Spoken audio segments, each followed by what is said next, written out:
Do you live with someone or are you married to someone who has anger issues? Well, don't feel bad. You're not the only one. In today's video, I'm going to give you 3 ways to actually help your spouse's anger issues and help them to grow beyond them into a better version of themselves. Point number 1, and this is a really important one, be the teacher. So it goes without saying that actions speak louder than words. So if you yourself are really highly reactive and emotional, like I have been in my relationship, it's really hard for your partner to talk to you when you're like that. Just like how when they're having their emotional reaction, which is anger, when you have your emotional reaction, which may sometimes be anger, if it is, you're definitely triggering your partner. But even if you have strong emotions, like when you're crying and you're upset, this, in my experience, will also trigger someone with anger issues. So it really takes you to be the teacher of how to regulate your own emotions and how to be in a state of calm, even when things around you are really upsetting. So, with being the teacher, it is all about mindful communication. So, in my third point that I'm going to make in the video, we're going to go deeper into this, but really it boils down to always having respect for each other, speaking to each other in a respectful way, and being honest about our feelings in a way that is coming from a place of love.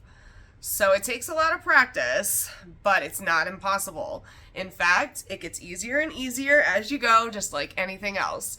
So step 1 is be the teacher. Make sure your emotions are regulated and you're balanced and you're not in a state of reactivity.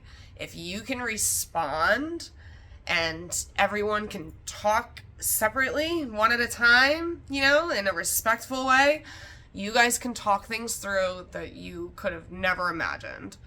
You guys can definitely have a different version of your relationship where it's so much easier to communicate. It just takes time and it takes a lot of patience.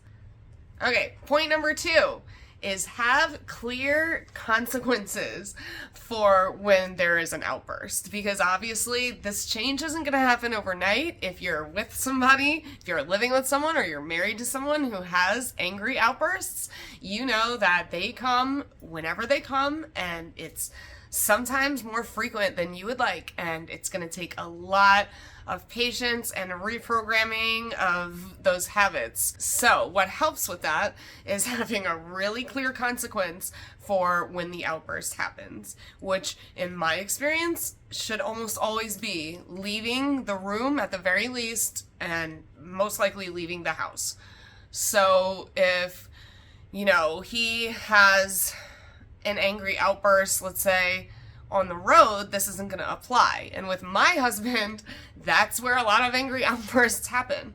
And the only thing that I can do in that situation is put a gentle hand on his arm and I say his name. I won't say his name here, but I put a hand on his arm and I say his name calmly a few times. And usually that will sort of help, but that is one that I haven't cracked yet. But if we're at home and he has an outburst, it's really easy for me to simply say, I've written it down, I will not engage with you while you're in this reactive state. Once you have taken some time to regulate your emotions, we can try again. So it is right now like a script, because I haven't learned it by heart, because I am going through this right now, and it's a journey, but it helps. So you make sure you say, let's do it again. I will not engage with you while you are in this reactive state. Once you have taken some time to regulate your emotions, we can try again. So this, of course, is assuming that you guys have already gotten to the level where you each understand the importance of self-care and how that plays into the way that you guys are communicating. So you have to have a self-care practice, and so does your spouse. That's going to help you to really be able to let go of the energy they don't need anymore, that you don't need anymore, and be able to move forward in a way that is not going to impede progress, which is a lot easier said than done. Point number 3, start couples counseling as soon as you can. I know that, you might have monetary concerns. Like us, we're not able to afford the appointments as often as we would like, but we try to go. If we can afford it, we would go every 2 weeks. What we end up doing is monthly or even less, because right now finances are so tough. But even that small amount, which when we first started, we were steady going every 2 weeks because things were terrible. But if you get through that first part, it actually really helps a lot, and then you can maybe back off the appointments to, whatever, something a little less depending on, the situation. But we went from a really dark place to a much better one, just because going to counseling really does help. You wouldn't imagine all the benefits you can get from working with somebody on a professional level that's worked for 30 years with people just like you and has helped people solve these problems time and time again. There's the value in that is just, it's amazing. So, and on that note, I'm going to share a document with you guys that we got from couples counseling that's fair fighting rules. So I'm going to put that in the description, and if you want to take a look at that, that is straight from our therapist, and it will help you very much in the way that you communicate with your angry spouse. So I hope you guys got something out of this video. Thank you so much for watching. Please like and subscribe, and I can continue to make content for you guys. Bye!